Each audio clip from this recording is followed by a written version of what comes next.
नमोस्तु नमोस्तु नमोस्तु नमोस्तु नमोस्तु। नमो लोये शौत्रिकाड़वर्ती अरहंताणम। नमो लोये शौत्रिकाड़वर्ती सिद्धाणम। नमो लोये शौत्रिकाड़वर्ती आयर्याणम। नमो लोये शौत्रिकाड़वर्ती उवज्जायाणम। नमो लोये शौत्रिकाड़वर्ती शवशाहुणम। ओंकार बिंदु संयुक्तम नित्यम ध्यायन्ति योगिना। कामदम मोक्षदम चैव ओंकाराय नमो नमः। मंगलम भगवान वीरो मंगलम गौतमो गणी। मंगलम कुंदकुंदार्यो जैन धर्मोस्तु मंगलम। सर्वमंगल मांगल्यम सर्वकल्याण कारकम। प्रधानम सर्वधर्माणम जैनम जयतु शासनम। नमः शमैशाराय स्वानुभूत्या चकाशते। चिस्वभावाय भावाय सर्वभावांतरच्छिदे। एगो में शासदो अपाग्नहन दर्शन लखणो। शेषा में बाहिरा भावा शवे संयोग लखणा। मारो सुशाश्वत एक दर्शन ज्ञान लक्षण जीव छे। बाकी बधा संयोग लक्षण भाव मुझती बाह्य छे। हूँ एक शुद्ध सदा रूपी ज्ञान दर्शन मई करे। कहीं ते मारू जरी परमाणु मात्र नहीं हरे। जे जाणतो अरहंत ने गुण द्रव्य ने पर्यायी पणे। ते जीव जाने आत्म ने तसु मोह पामे लई करे। નથી અપ્રમત કે પ્રમત નથી જે એક જ્ઞાયક ભાવ છે। એ રીત શુદ્ધ કથાય ને જે જ્ઞાત તે તો તે જ છે। જેમ નેત્ર તેમજ જ્ઞાન નથી કારક નથી વેદ કરે। જાણે જ કર્મો ઉદય નિર્જરા બંધ તેમજ મોક્ષ ને। ધ્રુવ અચલ ને અનુપમ ગતિ પામેલ સર્વેશિત ને। વંદી કહું સત કેવડી કથિતા સમય પ્રાપ્ત તો સ્થાપ નિજને મોક્ષ પંથે યા અનુભવ તે અને તેમાં જ નિત્ય વિહાર કર નહીં વિહાર પર દ્રવ્યો વિશે। ओम श्री नमः शिदेव्य नमः शिदेव्य नमः शिदेव्य।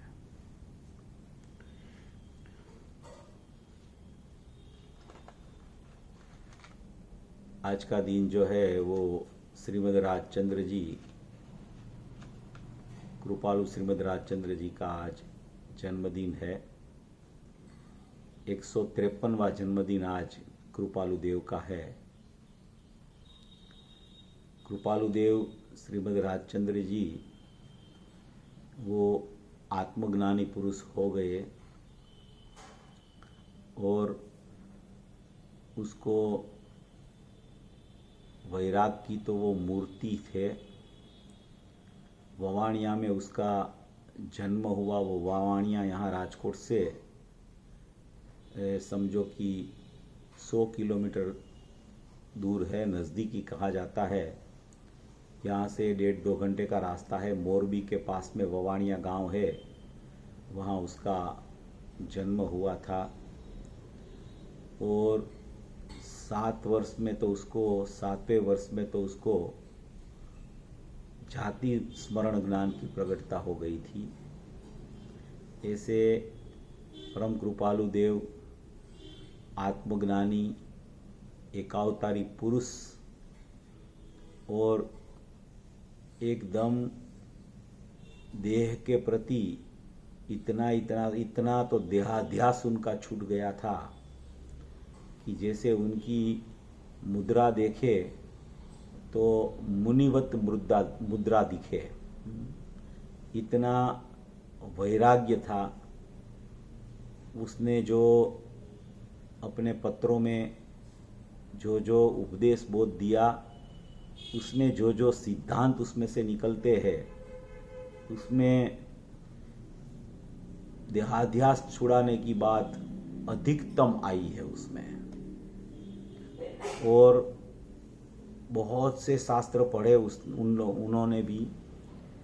उसने लिखा है कि हमें सम्यक दर्शन में 20 ग्रंथ निमित हुए थे, उसमें 19 ग्रंथ दिगंबर के थे। 19 ग्रंथ।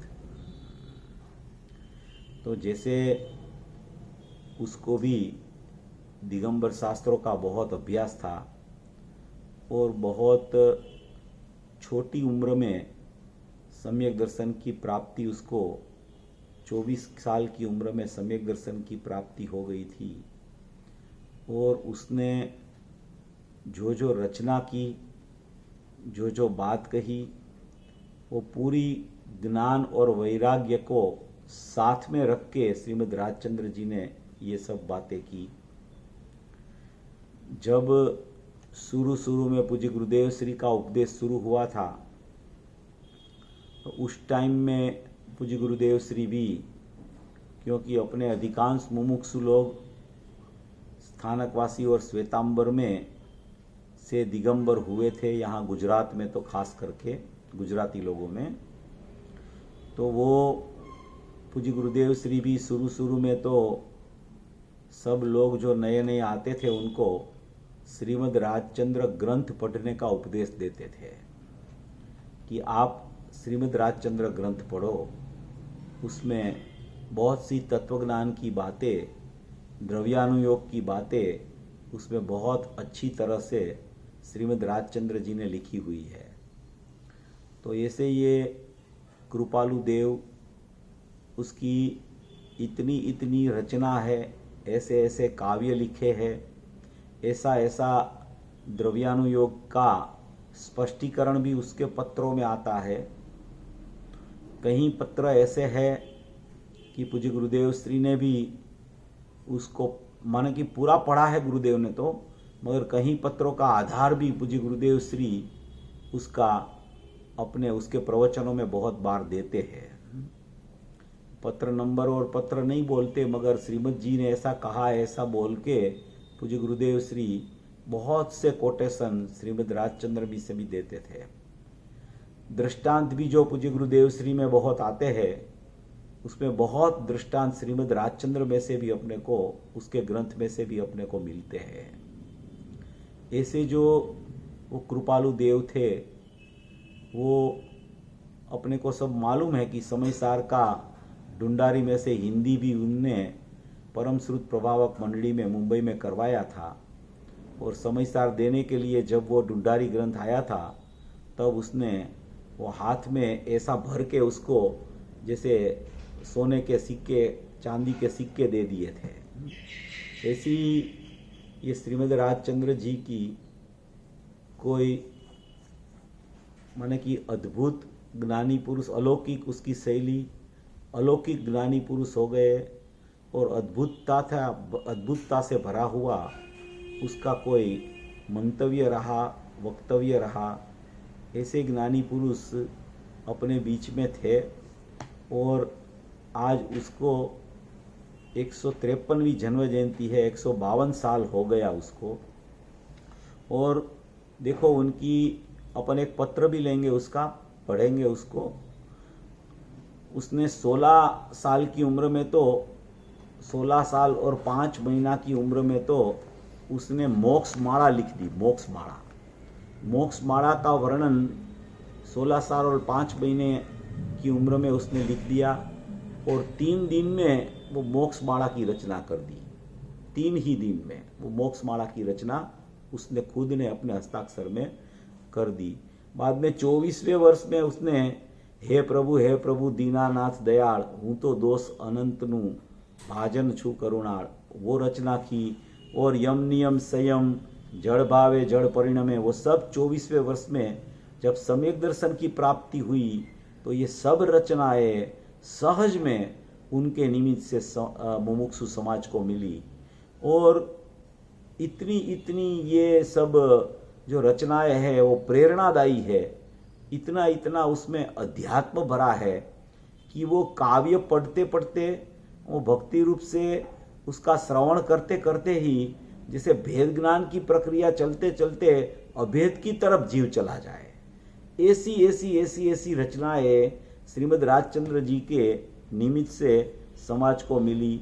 वो ये मोक्षमाला की रचना हुई, हे प्रभु दीनानाथ दयाल, यम नियम संयम, फिर ये जड़ भावे जड़ परिणमे, चेतन चेतन भाव, कोई पलटे नहीं, छोड़ी आप स्वभाव। ये सब रचना 24वें वर्ष में होने के बाद में 29वें वर्ष में 29 वर्ष की उम्र जब थी उनकी, तब उसने आत्मसिद्धि शास्त्र की रचना की।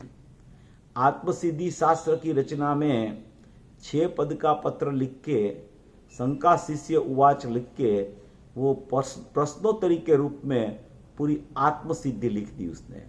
उसकी रचना यहाँ नडियाद में हुई, बड़ौदा के पास नडियाद है, वहाँ नडियाद में उसकी आसोवद एकम के दिन ये आत्मसिद्धि शास्त्र की रचना उसने कर दी। 1952 में ये रचना हुई थी, जब उनकी उम्र 29 इयर्स की थी। मात्र सवा घंटे में 75 मिनट में उसने ये पूरी 142 गाथा की रचना एक बैठक में, कोई भी विक्षेप के बिना, कोई भी विश्राम के बिना, एक ही बैठक में आत्मसिद्धि शास्त्र की रचना वहाँ नडियाद में बैठे बैठे ऐसे ऐसे लिखते गए। और ये जो अम्बालाल भाई थे वो ऐसे फानस पकड़ के खड़े रहे और सवा घंटे तक वो खड़े फानस पकड़ के खड़े रहे अम्बालाल भाई।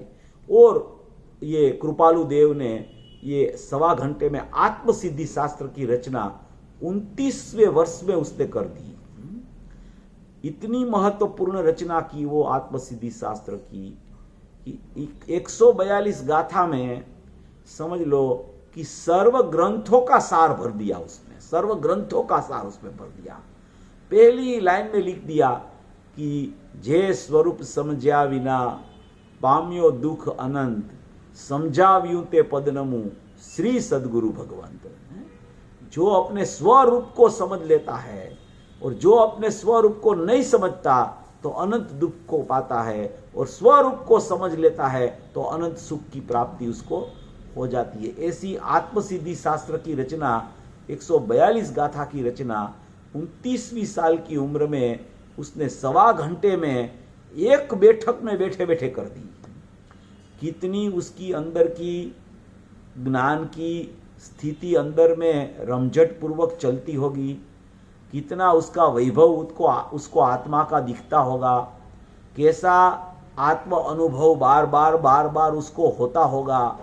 और ये अनुभव की कलम को आत्मा में लगा के विकल्पात्मक दशा में आते हुए ही ये रचना वो कैसे हो गई हैं। वैसे तो चतुर्थ गुण स्थान धारी सम्यक दृष्टि पुरुष होते हैं, उनको भी बार बार अनुभूति होती है, मगर ये श्रीमद जी की स्थिति तो कुछ अलग प्रकार की थी।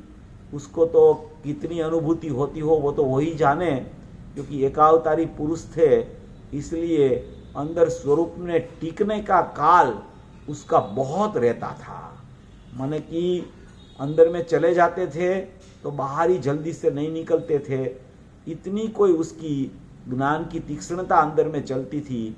और बाहर में देह के प्रति तो वैराग्य चलता था, बहिर्लक्षी भावों के प्रति भी इतना वैराग चलता था कि वो ऐसा कहते थे कि ये हम तो असंगी परमात्मा है, हम तो असंगी स्वभावी है, मगर वो कोई मुमुक्षु हमें प्रश्न करने आ जाता है तो हमें असंगी का संग छोड़ के उसका संग करना पड़ता है, क्योंकि हम गृहवास में रहते हैं, इसलिए हमें तो वनवास ही पसंद है।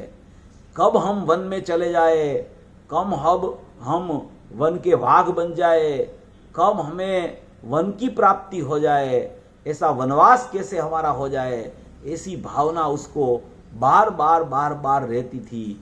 क्योंकि वो कहते थे कि संसार है, गृहस्थ दशा है, वो काजल की कोटड़ी के समान है, उसमें दाग लगे बिना नहीं रहता। और मुनि दशा जो है, वन में जाने की स्थिति है, वहाँ संसार की कोई प्रवृत्तियां नहीं रहती, तो वन में जाने वाला त्वरित में त्वरित केवल ज्ञान की प्राप्ति कर लेता है। ऐसी वनवास की भावना भी उनकी बहुत उग्रता से रहती थी। जैसे उनकी स्थिति देखे, उनका वैराग्य देखे, तो अपने को ऐसा लगे कि ये जीव तो उसको मुनि दशा ही अभी आनी चाहिए। देखो उसका वैराग्य ऐसा था, आप देवलाली जाओ और उधर देखो वहाँ कि वो वहाँ बनाया है, वो श्रीमद राजचंद्र जी बैठे रहते हैं, उसका वैराग्य कितना था। वो बैठते हैं, वो ध्यान में बैठ जाते हैं ऐसे, और ध्यान में बैठे थे तो पूरे शरीर पर मच्छर बैठ गए थे, मच्छर। तो जैसे चमड़ी नहीं दिखती थी, वो पूरे शरीर पर मच्छर बैठ गए थे, मगर ध्यान की दशा में से एक समय भी विचलित नहीं होते थे वो। इतना तो बाहर का वैराग्य, तो अंदर की स्थिति उनकी क्या होगी, इतना बाहर से वैराग्य था। ऐसे कोई महापुरुष, ज्ञान के धनी, ज्ञान और आत्मा में अंदर केली करने वाले, जिसे सदुपयोग में बार बार रमते हैं, ऐसा उसका कोई माने की स्थिति उनकी ऐसी थी, ऐसी उनकी कोई भावना अंदर में रहती थी। बार बार बोलते थे आत्म भावना भावता जीव लहे केवल ज्ञान, आत्म भावना भावता जीव लहे केवल ज्ञान। ऐसी आत्म भावना निरंतर चलती रहती थी उसको। तो ये 29वें वर्ष में तो उसने ये आत्मसिद्धि की रचना कर दी। 30वीं साल में इतना वैराग्य की स्थिति उसकी बढ़ने लगी और आत्मज्ञान की तीव्रता अंदर चालू होने लगी, तो बाहर से वैराग्य होने लगा। तो 30वीं साल में उसने अपूर्व अवसर की रचना कर दी। अपूर्व अवसर एवो क्यारे आवशे, क्यारे थईसु भायांतर निर्ग्रंथ जो, सर्व संबंधनु बंधन तीक्ष्ण छेदीने, विचरसु कहो महत्व पुरुष ने पंथ जो। ये अपूर्व अवसर की रचना 30वीं साल में, 30 वर्ष की उम्र में उसने अपूर्व अवसर की रचना कर दी। और उसमें तो उसने पूरी भावना अपूर्व अवसर की कि कब ये ऐसा अपूर्व अवसर आएगा कि हम मन के वन दिशा में, वन में चले जाए, वन जंगल में चले जाए, मुनि दशा ग्रहण कर ले, और आगे बढ़ते हम सपक श्रेणी चढ़ के मुनि दशा में, मुनि दशा के बाद में 8वें गुणस्थान से सपक श्रेणी का आरोहण करके हम कैसे केवल ज्ञान और सहयोगी केवड़ी बन के फिर अयोगी केवड़ी कैसे हो जाए, वो अपूर्व अवसर में पूरी अयोगी केवड़ी होने तक की भावना श्रीमद् राजचंद्र जी ने वो वर्णन करके अपने को बताई है। तो ऐसे महापुरुष, ऐसे ज्ञानी धर्मात्मा पूज्य गुरुदेव श्री को भी इतना अहोभाव श्रीमद् राजचंद्र जी के प्रति वर्तता था कि कई प्रवचनों में बार बार श्रीमद् जी का उल्लेख पूज्य गुरुदेव श्री करते रहते थे। तो ऐसी कोई रचना उसने बहुत अच्छी तरह से कर दी।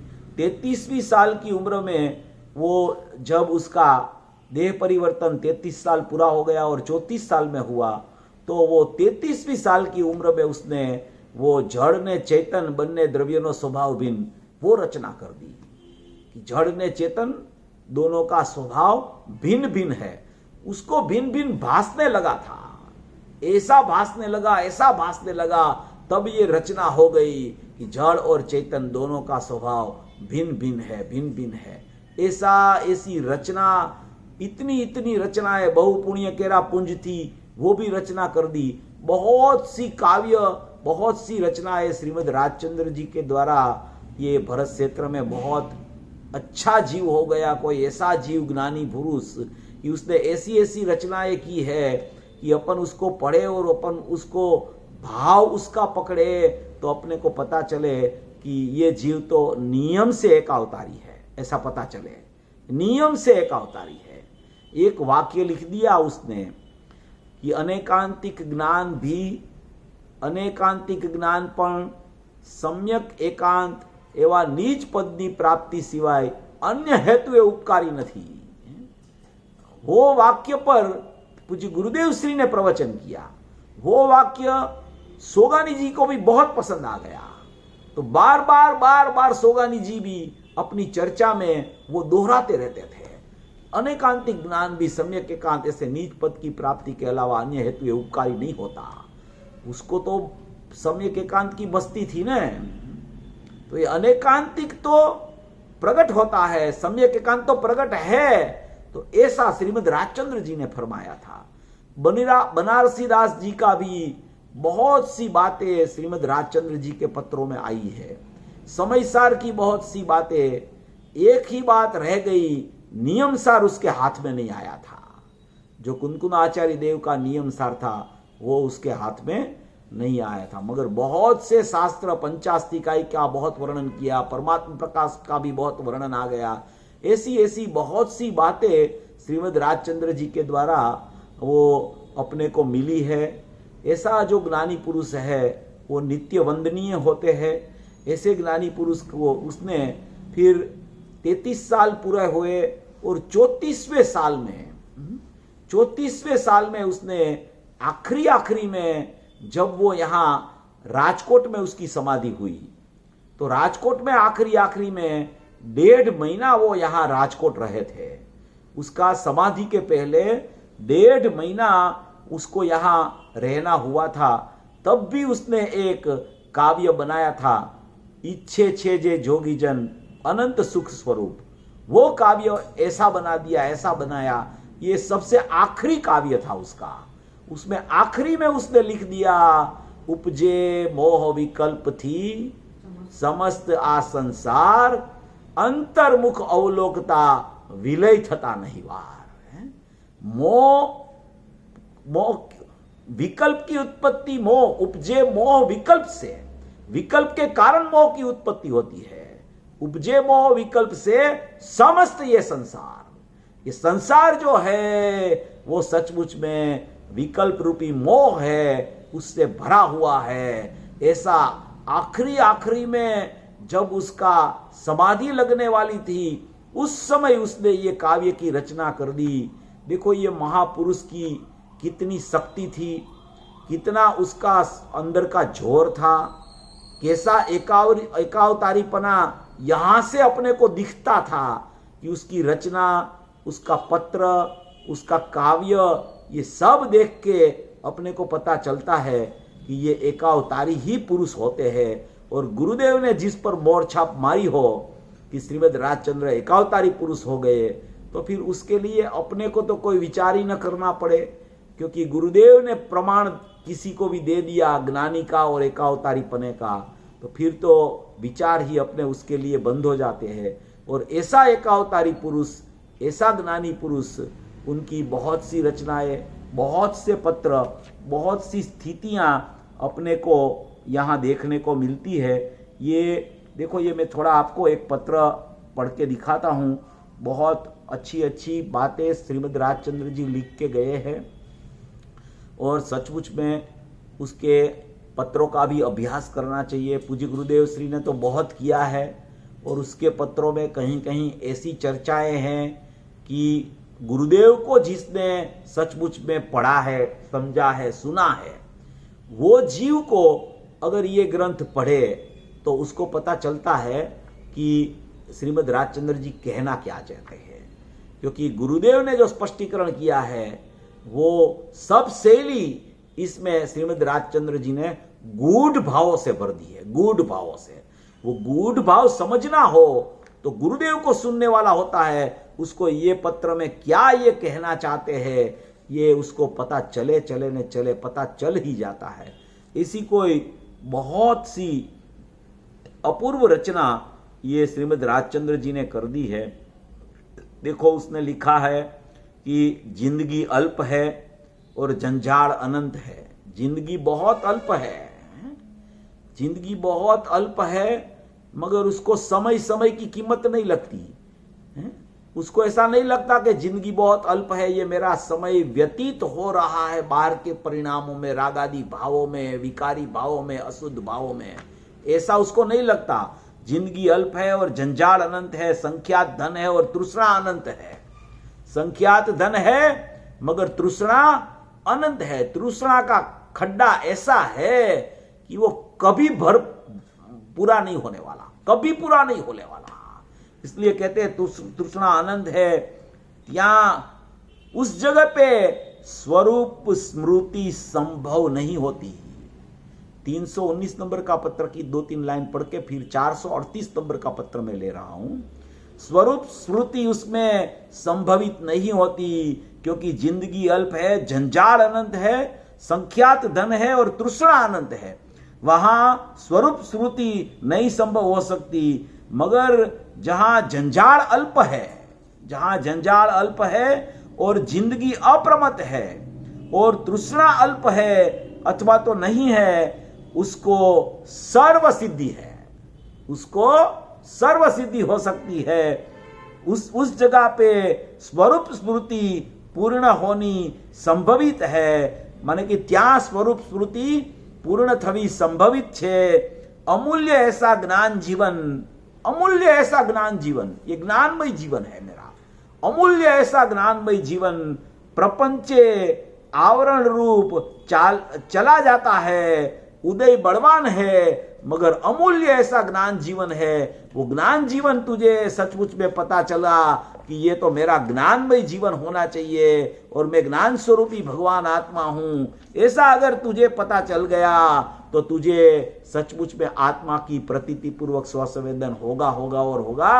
और जो तेरी जिंदगी अल्प है, उसमें तेरी जिंदगी में कितनी भी जिंदगी अल्प हो, मगर उसमें स्वरूप का जिसको संबोधन और स्वरूप का ज्ञान भान हो गया, उसको तो अंदर में अमर्यादित स्वभाव ख्याल में आ जाता है। ऐसी कोई बात करते हैं। और देखो बाद में ये एक 217 नंबर का पत्र है, वो भी थोड़ा एक बार पढ़ता हूं, थोड़ा 2-4 लाइन। वारंवार वनवासनी इच्छा थया करे छे। श्रीमद राजचंद्र जी लिखते हैं, देखो ज्ञानी पुरुष की भावना भी कैसी होती है। वारंवार वनवासनी ઈચ્છા થયા કરે છે, જો કે વૈરાગ્ય તો એવો રહે છે કે ઘર અને વનમાં ઘણું કરીને આત્માનો ભેદ જ રહ્યો નથી। ઘર અને વનમાં ઘણું કરીને તો કાંઈ ભેદ જ રહ્યો નથી, પરંતુ ઉપાધિના પ્રસંગને લીધે તેમાં ઉપયોગ રાખવાની વારંવાર જરૂર રહ્યા કરે છે।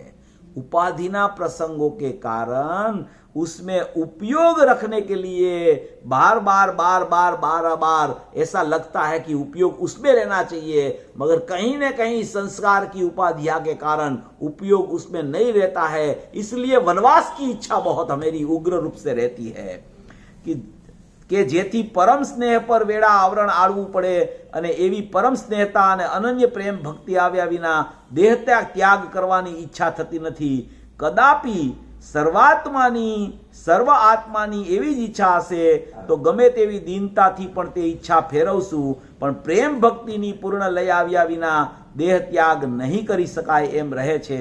અને વારંવાર એ જ રટના રહેવાથી વનમાં જઈએ વનમાં જઈએ વનમાં જઈએ એમ જ થયા કરે છે।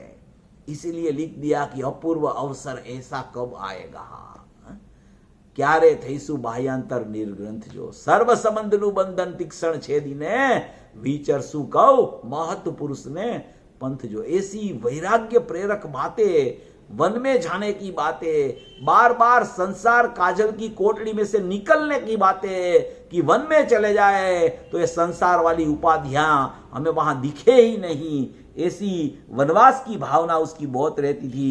वो वन में जाइए आपका निरंतर सत्संग हो, वही हमारे घर तो वनवास ही है, ऐसा लिख के।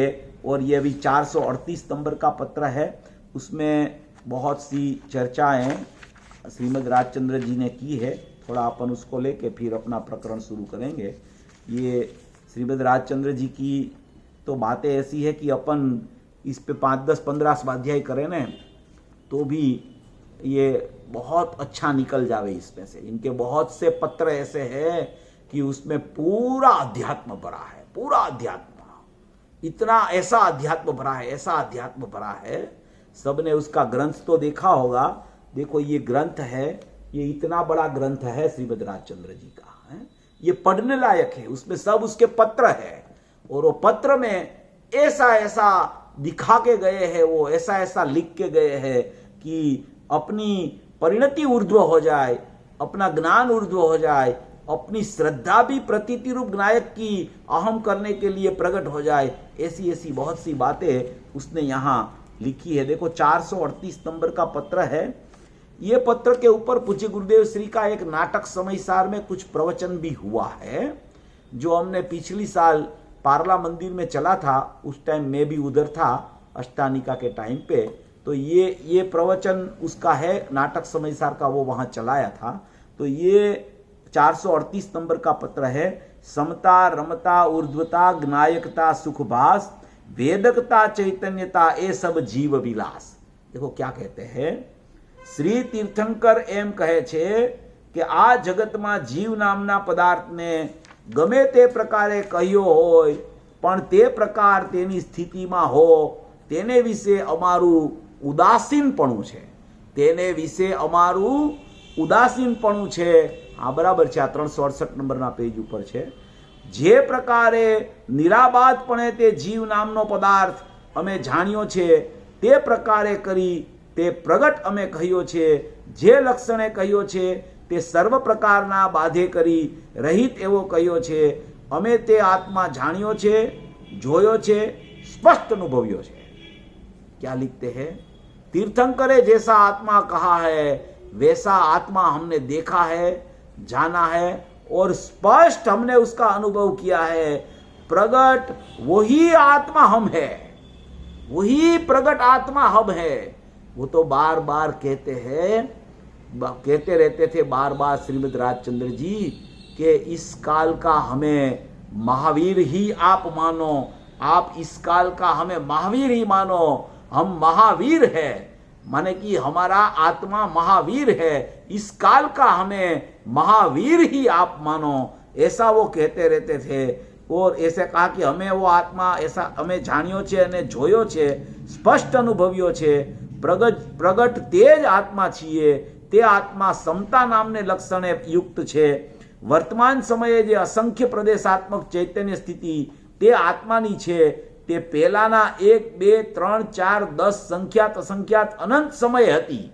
देखो ये आत्मा अनादिकाल का है, वो सिद्ध करते हैं कि आत्मा अनादिकाल का है। अनादि से मेरा चैतन्य स्वरूप है, अनादि से मेरा ज्ञान स्वरूप है।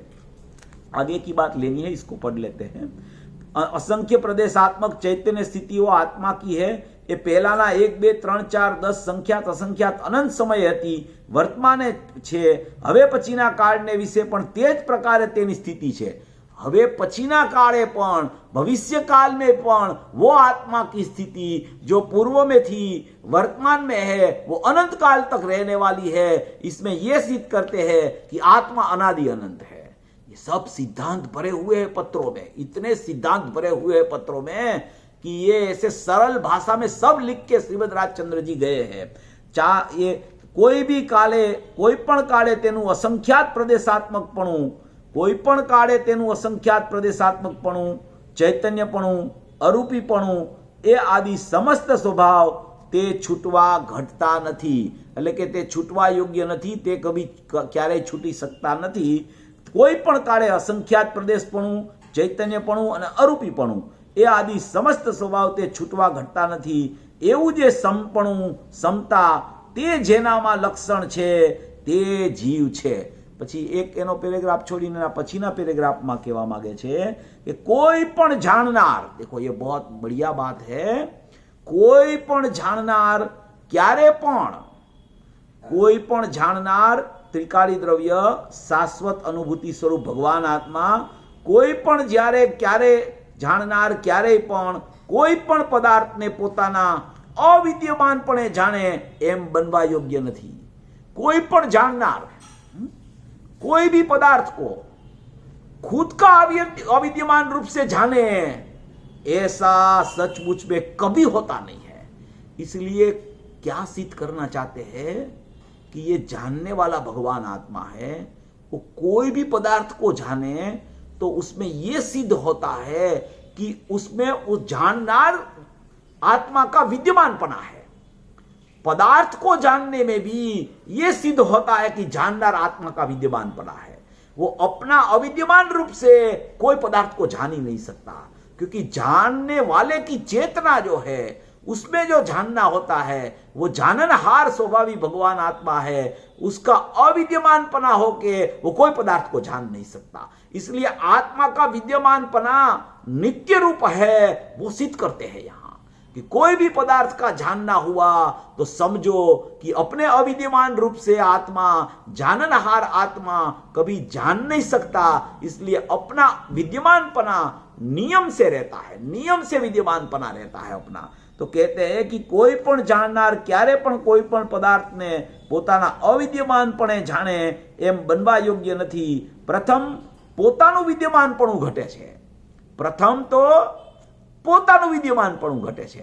પદાર્થ પૃથક છે પણ વિદ્યમાનપણું પ્રથમ પોતાનું ઘટે છે, એટલે કે પોતાની અસ્થિ છે, પોતાનો સ્વભાવ છે, પોતાનો જ્ઞાયક ભાવ છે, પોતાનું સ્વરૂપ છે, પોતાની ત્રિકાળતા છે, પોતાનું અસ્તિત્વ હયાતી રૂપે સત રૂપે અનાદિ અનંત રહેલું છે। ઉપર અનાદિ અનંતની સ્થિતિ સિદ્ધ કરી, પછી અહીંયા જાણનારની સ્થિતિ સિદ્ધ કરે છે। જુઓ, બધામાં સમયસારની ગાથાઓનું વર્ણન આવે છે।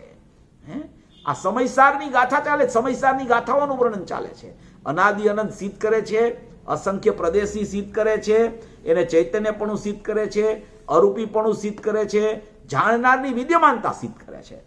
કે પ્રથમ પોતાનું વિદ્યમાનપણું ઘટે છે અને કોઈ પણ પદાર્થનું ગ્રહણ, ત્યાગ આદિ કે ઉદાસીન જ્ઞાન થવામાં પોતે જ કારણ છે। એનું કારણ ખરેખર પોતે જ છે, પોતાનું જ ખરેખર, પોતે જ ખરેખર એનું કારણ છે। જે કાંઈ બીજા પદાર્થના અંગીકારમાં, તેના અલ્પમાત્ર પણ જ્ઞાનમાં પ્રથમ જે હોય તો જ થઈ શકે એવો સર્વથી પ્રથમ રહેનારો જે પદાર્થ, તે જ ખરેખર જીવ છે। સર્વથી પ્રથમ રહેનારો પદાર્થ એટલે કે અસ્તિત્વમય પદાર્થ, બીજા પદાર્થ હો કે ન હો, એનું જાણવું હો કે ન હો, એ સમય પણ પોતાનો પદાર્થ તો પ્રથમથી જાણનારપણે, વિદ્યમાનપણે રહેલો છે, એવી જાણનારની સત્તા સિદ્ધ કરે છે, જ્ઞાયક ભાવની સત્તા સિદ્ધ કરે છે, અરૂપીપણું છે એની સત્તા સિદ્ધ કરે છે। જુઓ કે છે, બીજા પદાર્થના અંગીકારમાં તેના અલ્પમાત્ર પણ જ્ઞાનમાં પ્રથમ જે હોય તો જ થઈ શકે એવો સર્વથી પ્રથમ રહેનારો જે છે તે પદાર્થ તે જીવ છે। તેને ગૌણ કરીને એટલે તેના વિના કોઈ કંઈ પણ જાણવા ઈચ્છે, તેને ગૌણ કરીને તેના વિના કોઈ કંઈ પણ જાણવા ઈચ્છે તો તે બનવા યોગ્ય નથી। એના વિના જો કોઈ જાણવાનું કંઈ પ્રગટ કરવાની ભાવના કરે તો એ બની શકતું જ નથી। કારણ કે જાણનાર વસ્તુ વિના કોણ જાણે? એટલે કોઈ પણ પદાર્થનું જાણવું પણ જ્યારે થાય છે ત્યારે સૌથી પ્રથમમાં પ્રથમ આત્માની પ્રસિદ્ધિ નક્કી થાય છે, જ્ઞાયક ભાવની પ્રસિદ્ધિ નક્કી થાય છે, જાણનાર આત્માની પ્રસિદ્ધિ થાય છે। જાણનાર વગર જાણવું કેવી રીતે થાય? એટલે કે છે કે જાણનારનું વિદ્યમાનપણું પ્રથમથી જ રહેલું છે એમ કહેવા માંગે છે। જે પદાર્થ જીવ છે તેને ગૌણ કરીને એટલે તેના વિના કોઈ કંઈ પણ જાણવા ઈચ્છે તો તે બનવા યોગ્ય નથી। માત્ર તે જ મુખ્ય હોય તો જ બીજું કંઈ જાણી શકાય એવો એ પ્રગટ, માત્ર તે वही मात्र मुख्य हो तो ही दूसरा कुछ जान सके, ऐसा उसका प्रगट ऊर्ध्वता धर्म जिसके लिए प्रगट है, ऐसा आत्मा का ऊर्ध्वता धर्म है कि वो हो तो ही दूसरा पदार्थ का भी ज्ञान हो सके। इसलिए इसकी अस्थि है वो प्रथम में प्रथम सिद्ध होती है। सर्वकाले, कोई भी काल हो, સર્વ અવસ્થાને વિશે ન્યારો સદા જણાય, પ્રગટ રૂપ ચૈતન્યમય એ એંધાણ સદાય। સર્વ અવસ્થાને વિશે, કોઈ પણ અવસ્થા હો તે અવસ્થાને વિશે ન્યારો એટલે જુદો, પ્રગટ રૂપ ચૈતન્યમય એ એંધાણ સદાય, ન્યારો જણાય, જુદો જણાય। કોઈ પણ અવસ્થા હો, સર્વ અવસ્થાને વિશે ન્યારો સદા જણાય। શુદ્ધ બુદ્ધ ચૈતન્ય ઘન સ્વયં જ્યોતિ સુખધામ, बीजू कहिए केटलू कर विचार तो पाम। विचार कर कि अगर मेरी ही विद्यमानता न हो तो पदार्थ का ख्याल भी कैसे आवे। इसलिए मेरी विद्यमानता, मेरी अनादि अनंतता, मेरा जाननहार स्वभाव वो प्रथम में प्रथम सिद्ध होता है। ऐसा उद्वता धर्म जिसके लिए है वो पदार्थ को तीर्थंकर ने जीव कहा है।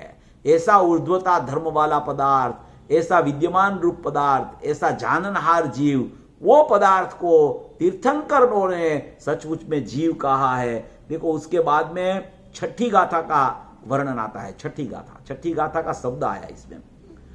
प्रगट एवा जड़ पदार्थों अने जीव, प्रगट एवा जड़ पदार्थों अने जीव એટલે કે જળ અને ચેતન, જળ પદાર્થો અને જીવ, તે જે કારણે કરી ભિન્ન પડે છે, તે જે કારણે કરીને ભિન્ન પડે છે, ભિન્ન છે એવું જ્ઞાન થાય છે, એને ભિન્ન પડે છે એમ કહેવામાં આવે. તે લક્ષણ જીવનો જ્ઞાયકપણા નામનો ગુણ છે. તે લક્ષણ જીવનો જ્ઞાયકપણા નામનો ગુણ છે. જ્ઞાયકપણું, દેખો પેલા જ્ઞાયકપણું લે છે. જ્ઞાયકપણું એટલે જ્ઞાન. જ્ઞાયકપણા નામનો ગુણ છે. કોઈ પણ સમયે જ્ઞાયક રહિતપણે આ જીવ પદાર્થ કોઈ પણ અનુભવી શકે નહીં. કોઈ પણ સમયે જ્ઞાયક રહિતપણે આ જીવ પદાર્થ કોઈ પણ અનુભવી શકે નહીં. અને તે જીવ નામના પદાર્થ સિવાય કોઈ બીજા જીવ પણ પદાર્થને વિશે જ્ઞાયકપણું સંભવી શકે नहीं. कितना स्पष्टीकरण है. ये सब समयसार, प्रवचनसार, पंचास्तिकाय, परमात्मा प्रकाश, पद्मनंदी, पंचविसंती, वो सब ग्रंथ ये श्रीमद् राजचंद्र जी ने पढ़े थे और ये उसका पूरा सार ये ग्रंथ में एक एक पत्र में उसने लिख दिया है. कहते हैं कि जीव नामना पदार्थ सिवाय बीजा कोई पण पदार्थने विશે જ્ઞાયકપણું સંભવી શકે નહીં. એવું જે અત્યંત અનુભવનું કારણ, એવું જે અત્યંત અનુભવનું કારણ જ્ઞાયકતા, તે લક્ષણ જેમાં છે તે પદાર્થ એને ખરેખર તીર્થંકરે જીવ કહ્યો છે. તે લક્ષણ જેનામાં છે, જ્ઞાયકતા જે ભરેલી છે, એમાં જે જ્ઞાન લક્ષણ છે, એ જ્ઞાયકતા ને જ્ઞાનની અભેદતા, એવો જે જ્ઞાયક ભાવ છે, એવું જેનું લક્ષણ છે, એને તીर्थंकरे जीव कहियो છે. ऐसा कह के श्रीमद् राजचंद्र जी ने बहुत सा अच्छा इसमें स्पष्टीकरण ये किया है. उसके पत्र भी बहुत पढ़ने लायक है, लाभदायक है. बहुत सी ऐसी बातें इसके पत्र में आई है कि जो अपन ने कभी विचार भी न किया हो, ऐसी भी बहुत सी बातें ये पत्रों में आती है.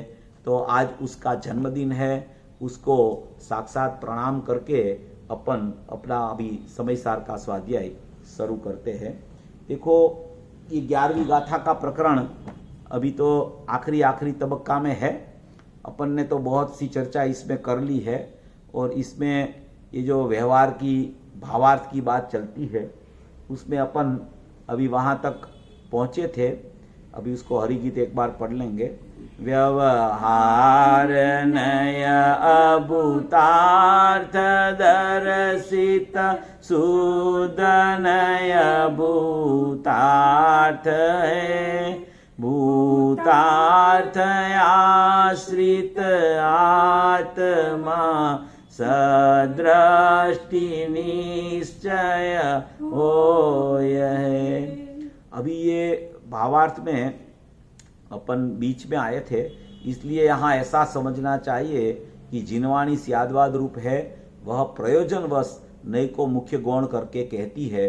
तो उसमें अपन ने कल रात को अभेद के 3 प्रकार की चर्चा भी कर ली थी और मुख्य गौण की चर्चा भी अपन ने द्रव्य में पर्याय है कि नहीं, कौन सा द्रव्य में पर्याय है और कौन सा द्रव्य में पर्याय नहीं है, प्रमाण का द्रव्य में पर्याय होती है और त्रिकाली ध्रुव तत्व में पर्याय नहीं होती है, और वो प्रमाण का द्रव्य में से जो ध्रुव तत्व निकालता है उसको जो अनुभूति है वो कथनचित निर्मल अभेद होकर अनुभूति होती है, उसको भी अभेद कहा जाता है. प्रमाण का द्रव्य को भी सचमुच में द्रव्य पर्याय स्वरूप वस्तु है, वो पर से भिन्न कहने के लिए आज गुरुदेव ने कहा था कि पर से भिन्न कहने के लिए वो प्रमाण का द्रव्य को भी अभेद कहा जाता है और दृष्टि करने के लिए त्रिकाली द्रव्य को अभेद कहा जाता है. प्रमाण का द्रव्य को पर से पृथक करने के लिए अभेद कहा गया, दृष्टि करने के लिए त्रिकाली द्रव्य को अभेद कहा गया, और दृष्टि करके जब स्वसंवेदन अनुभूति है तो ज्ञान की पर्याय निर्मल पर्याय कथनचित अनन्य होती है, उसको भी क्षणिक निर्मल पर्याय से अभेद वाला त्रिकाली द्रव्य अभेद हुआ.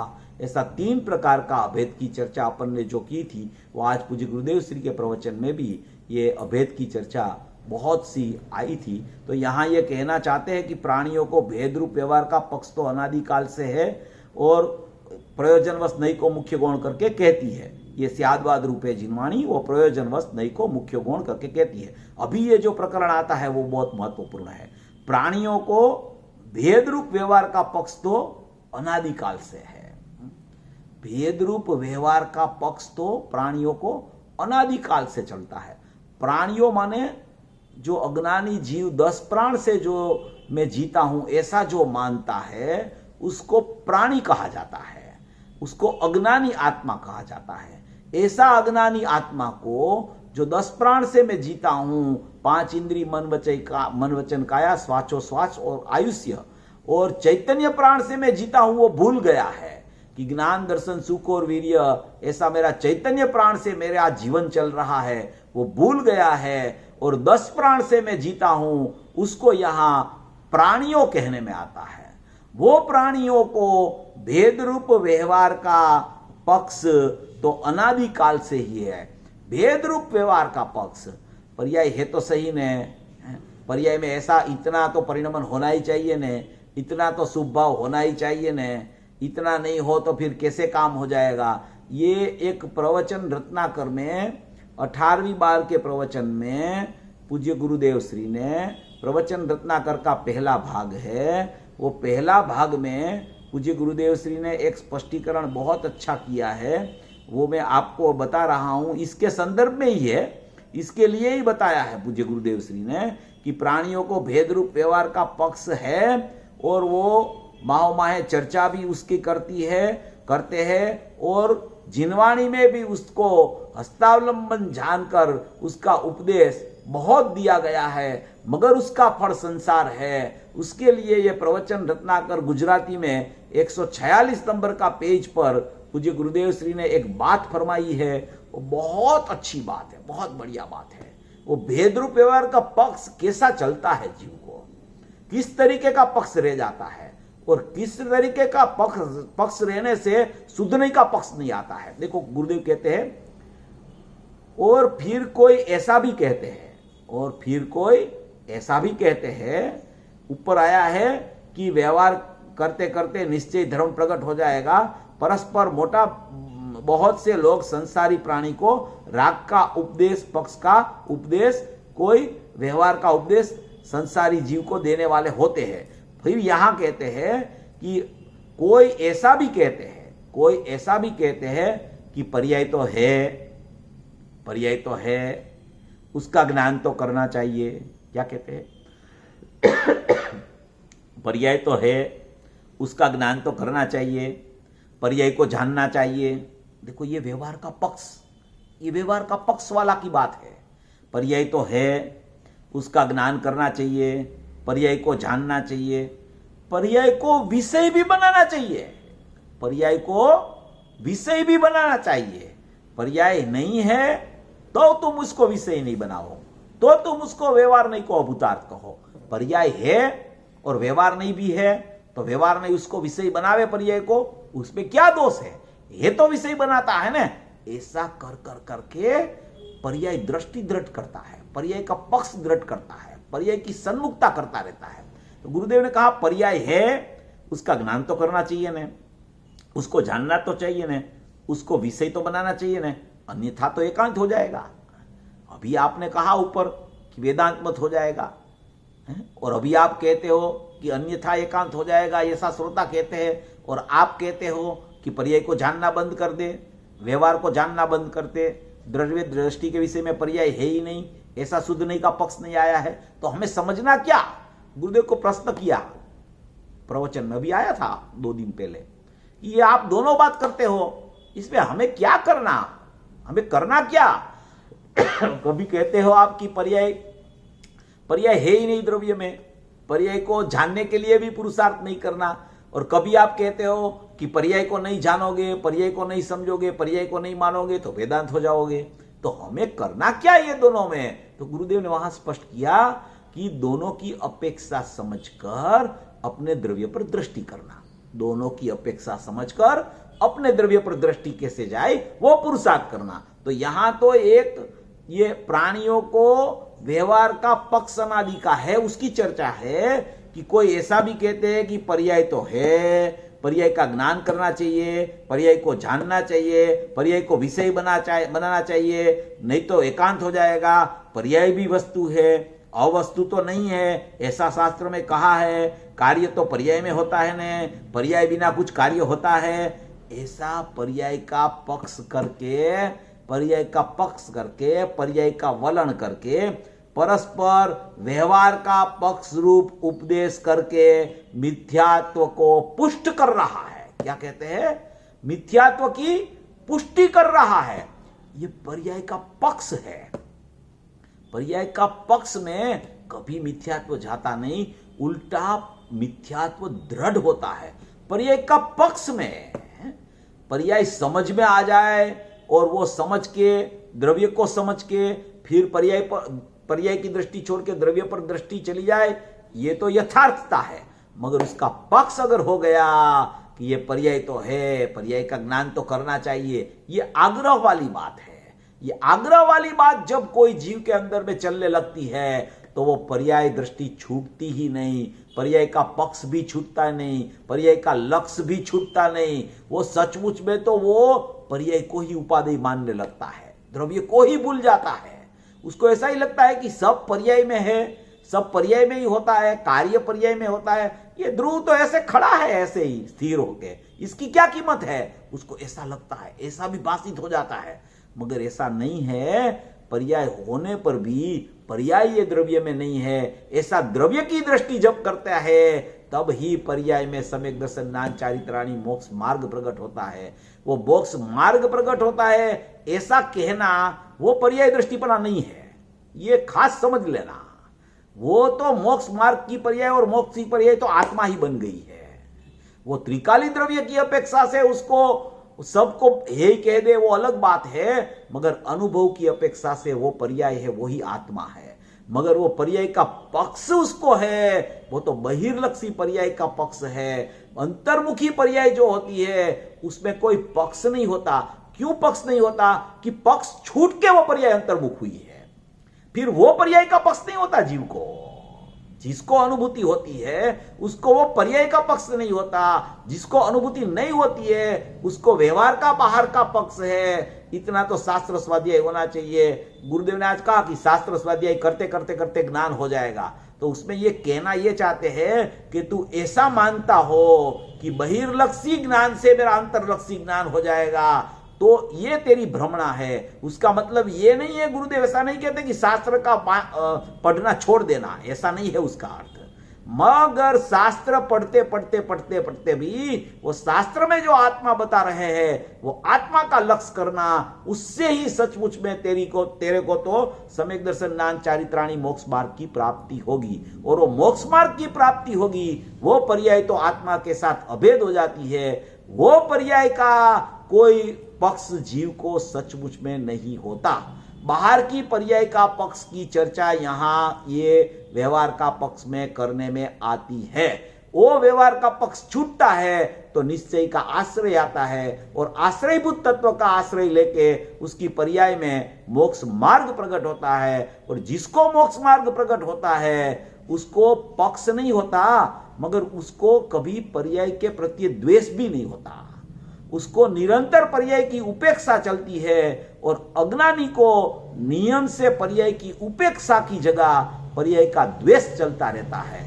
इसलिए यहां कहा कि प्राणियों को भेद रूप व्यवहार का पक्ष अनादि से है, और वो माहो माहे माने के अंदरों अंदर चर्चा भी ऐसी करते हैं कि इतना व्यवहार तो होना चाहिए, इतना व्यवहार तो होना चाहिए, इतना व्यवहार नहीं होगा तो आत्मा की प्राप्ति कैसे होगी? हैं? आप पूजा में नहीं जाओगे, आप भगवान का वंदन करने नहीं जाओगे, आप शास्त्र नहीं पढ़ोगे, तो क्या वो तो सब प्रथम भूमिका में होता ही है। वो नहीं हो उसकी तो यहां बात ही नहीं है, वो तो पहले से होता है। वो नहीं होने उसको तो वो तो बहुत बाहर है, उसकी तो चर्चा है ही नहीं। वो तो पहले में पहले होना चाहिए, वो तो प्राथमिक भूमिका है। मगर उसका पक्ष होना कि ये करते करते यहां कुछ हो जाएगा, वंदन करते करते आत्मा की प्राप्ति हो जाएगी, शास्त्र पढ़ते पढ़ते आत्मा की प्राप्ति हो जाएगी, हैं? ज्ञानी के पास में जाऊंगा तो मुझे आत्मा की प्राप्ति हो जाएगी, सिमंदर भगवान का दर्शन करूंगा तो आत्मा की प्राप्ति हो जाएगी, उसको व्यवहार का पक्ष बोला जाता है। इसलिए यहां कहते हैं कि प्राणियों को भेद रूप व्यवहार का पक्ष तो अनादिकाल से है ही, और उसका उपदेश भी बहुधा सर्व प्राणी परस्पर करते हैं। अंदरों अंदर बात भी करते हैं कि आप तो उधर नहीं आए थे कल, हम वो बहुत अच्छी, हमने तो भक्ति बहुत अच्छी की, आप तो थे ही नहीं कल, आप तो आए ही नहीं, आपको तो आना चाहिए। फिर वो आदमी बोलता है कि मैं घर पे शास्त्र का स्वाध्याय करता था, इसलिए मैं नहीं आ पाया था। तब उनकी आंख खुलती है कि मैं यहां जो कर रहा था वो जीव वो वहां वो ही कर रहा था। इसलिए उसमें कोई, वो दोनों प्रवृत्ति में कोई फर्क नहीं है, वो सब प्रवृत्ति एक सर की है, बहिर्मुखता वाली प्रवृत्ति है। अंतर्मुखता कैसे होवे, इसके लिए ये पक्ष छूटता है, तभी अंतर्मुखता होती है। प्राणियों को भेद रूप व्यवहार का पक्ष तो अनादिकाल से ही है, और इसका उपदेश भी बहुधा सर्व प्राणी परस्पर करते हैं। और जिनवाणी में भी, जिनवाणी ये अपनी यथार्थ जिनवाणी, अपने अध्यात्म शास्त्र, उसको जिनवाणी बोली जाती है। वो जिनवाणी में भी, परमागमों में भी, पंच परमागमों में भी, वो जिनवाणी में भी व्यवहार का उपदेश, शुद्ध नहीं का हस्तावलंब जानकर, व्यवहार का उपदेश शुद्ध नहीं का हस्तावलंब जानकर, माने कि निमित्त रूप से ऐसा जिनवाणी में, जिनवाणी भी है निमित्त रूप से। तो इसमें यह कहना चाहते हैं कि जिनवाणी में व्यवहार का उपदेश शुद्ध नहीं का हस्तावलंब माने सहायक जानकर बहुत किया है। हस्तावलंब और सहायक का अर्थ गुरुदेव ने किया है। हस्तावलंब माने निमित्त देखकर, सहायक माने साथ में जानकर। हस्तावलंब और सहायक माने कि निमित्त रूप साथ में है, ऐसा जानकर उसको बहुत किया गया है। जिनवाणी में भी ऐसी बात कही गई है कि तू ये उसका आलंबन लेके, जिनवाणी का आलंबन लेके तू तेरा स्वरूप की प्राप्ति कर सकेगा। तो वो सचमुच में व्यवहार है, जिनवाणी में भी वो बताया गया है। वो जिनवाणी में ऐसा बताया, वो जिनवाणी में बताया किस लिए कि तू ऐसी जिनवाणी को पढ़ के तेरा स्वरूप की प्राप्ति कर, इसलिए बताया। मगर वो ऐसा समझ लिया उसने कि ये जिनवाणी में ये कहा है, ऐसा मैं करने लगूंगा, ऐसा मैं पढ़ने लगूंगा, ऐसा मेरा बहिर्लक्षी व्यवहार होगा तो अंतर्लक्षी मेरा परिणमन हो जाएगा। इसलिए प्राणियों को भेद रूप व्यवहार का पक्ष अनादिकाल सा है। माओ माहे अंदरों अंदर चर्चा भी परस्पर उसकी ही करते हैं, और जिनवाणी में भी व्यवहार का उपदेश शुद्ध नहीं का हस्तावलंब जानकर बहुत किया है। मगर उनका फल संसार ही है, उनका फल संसार ही है। संसार कब खड़ा होता है? नियम से बहिर्मुख वृत्ति में संसार खड़ा होता है।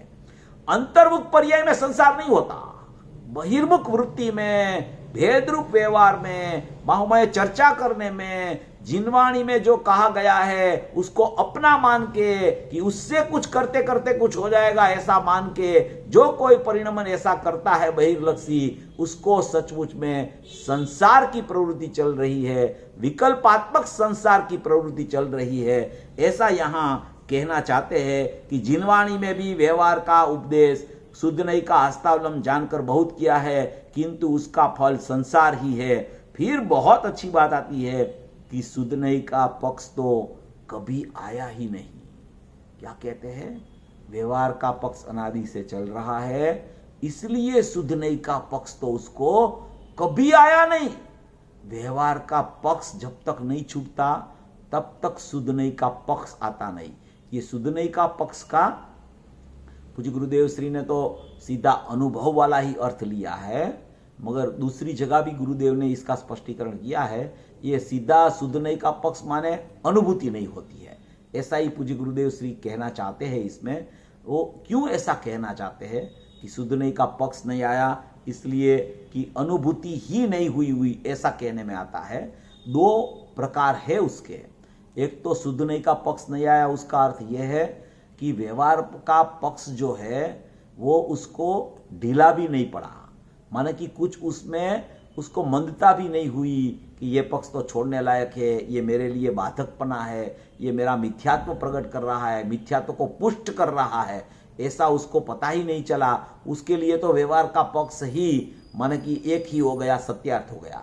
अभी जिसको व्यवहार का पक्ष थोड़ा ढीला पड़ गया, उसको पता चला कि ये व्यवहार का पक्ष में तो मुझे कुछ मेरा आत्मा की प्राप्ति नहीं होती है, मेरा शुद्धात्मा मुझे ग्रहण नहीं हो रहा है, तो उसको ऐसा एक विचारधारा चलने लगती है कि मैं तो शुद्धात्मा हूँ, मैं तो ज्ञायक भाव हूँ, मैं तो भूतार स्वभावी आत्मा हूँ, मैं तो परिपूर्ण आत्म तत्व हूं, तो ऐसा एक उसको अंदर पक्ष शुरू होता है, उसको शुद्ध नहीं का पक्ष बोला जाता है। शुद्ध नहीं माने त्रिकाली द्रव्य, उसका पक्ष उसकी पर्याय में आना माने कि व्यवहार का पक्ष अभी छूटा नहीं है, मगर वो व्यवहार का पक्ष छूटा, ढीला पड़ गया है।